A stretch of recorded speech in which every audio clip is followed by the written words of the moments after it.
Hi అండి, నమస్తే. నేను సరస్వతి తోట. ఈరోజు వీడియో అంటూ ఏం షూట్ చేయట్లేదండి, ఎందుకంటే మొన్నటి వరకు అయితే బట్టలు ఏం లేవన్నమాట వర్క్ వేయడానికి. నిన్నైతే నిన్న మొన్న బట్టలు వచ్చినాయి అనమాట. ఇంకా నిన్నటి నుంచి అయితే వర్కులు స్టార్ట్ చేద్దామని చెప్పేసి ఎర్లీ మార్నింగ్ స్టార్ట్ చేశాను. అదేంటోనండి దరిద్రం పట్టినట్టు. మొన్న నైట్ కూడా నేను వర్క్ వేసి కాకినాడ అక్క వాళ్ళకి ఇవ్వాలని చెప్పాను కదా, వాళ్ళకి అందించేసానండి. ఇంకా నిన్న ఎర్లీ మార్నింగ్ అయితే మిషన్ అయితే రిపేర్ వచ్చిందండి. అసలు ఎన్ని బట్టలు ఉన్నాయంటే చూపిస్తాను చూడండి. చాలా బట్టలు ఉన్నాయి అన్నమాట. చాలా అంటే వాళ్ళ శారీస్ వాళ్ళ బ్లౌజులు అన్నీ కలిపి ఉంటాయి కదా, అందువల్ల ఎక్కువ కనిపిస్తున్నాయి అన్నమాట. కానీ ఒక 8 బ్లౌజులు అయితే ఉన్నాయన్నమాట నా దగ్గర వర్క్ వేయడానికి.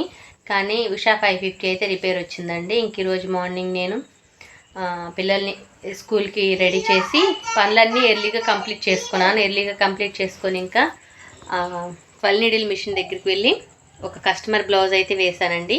ఇంకా ఫ్రంట్ బ్యాలెన్స్ ఉందన్నమాట. ఫ్రంట్ అయితే ఇంకా రేపు మార్నింగ్ వెళ్ళేస్తాను, ఎందుకంటే యశ్వితమ్మ వాళ్ళు స్కూల్ నుంచి వచ్చే టైం అయింది. ఇంకా అక్కడ మొత్తం కంప్లీట్గా నీట్గా సర్దేసుకొని ఇంకా పిల్లల్ని బస్ నుంచి తీసుకొని అయితే ఇంటికి వచ్చానమాట.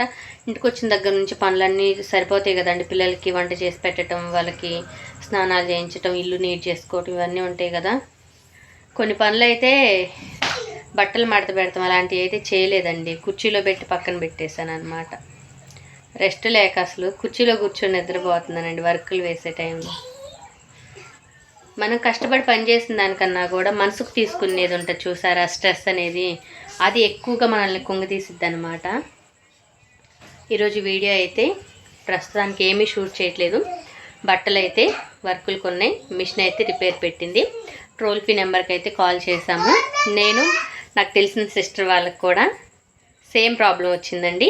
ఇద్దరం కాల్ అయితే బుక్ చేసుకున్నాం. ఇద్దరికి ఒకే రోజు టెక్నీషియన్ వచ్చి రిపేర్ చేస్తారని అయితే కోరుకుంటున్నాం.